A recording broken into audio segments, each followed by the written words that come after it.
Hormuz প্রণালীতে যুক্তরাষ্ট্র ও ইসরায়েলের জন্য জমদূত হয়ে আছে ইরানের পাতা মাইন। তাদের আদেশ না মেনে এই প্রণালীতে প্রবেশ করলেই যে কোনো সময় সলিল সমাধি হতে পারে তেলবাহী জাহাজের। কিন্তু এই মরণ ফাঁদে দিশেহারা হয়ে পড়েছে যুক্তরাষ্ট্র ও তার মিত্ররা। আর তাই তো হরমুজ প্রণালীর সমুদ্রের নিচে ছড়িয়ে থাকা অসংখ্য মাইন সরাতে রীতিমতো অত্যাধুনিক রোবোটিক সিস্টেম ও ড্রোন মোতায়েন করতে বাধ্য হয়েছে মার্কিন নৌবাহিনী। ওয়াল স্ট্রিট জার্নালের তথ্য মতে এই সরু জলপথ দিয়ে বিশ্বের প্রায় 20% তেল ও গ্যাস সরবরাহ করা হয়।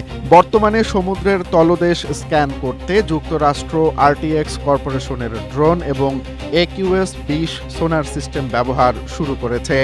এছাড়া কিংফিশ ও নাইফ ফিশের মতো ব্যাটারি চালিত ডুবো ড্রোন দিয়ে মাইন শনাক্ত করে তা ধ্বংস করার চেষ্টা করছে দেশটি।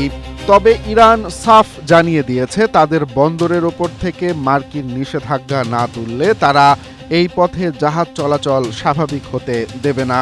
মূলত প্রচলিত পদ্ধতিতে মাইন পরিষ্কার করতে কয়েক মাস সময় লাগলেও চাপের মুখে পড়ে যুক্তরাষ্ট্র এখন রোবট দিয়ে মাত্র কয়েক দিনেই পথ পরিষ্কার করার জন্য মরিয়া হয়ে চেষ্টা চালাচ্ছে।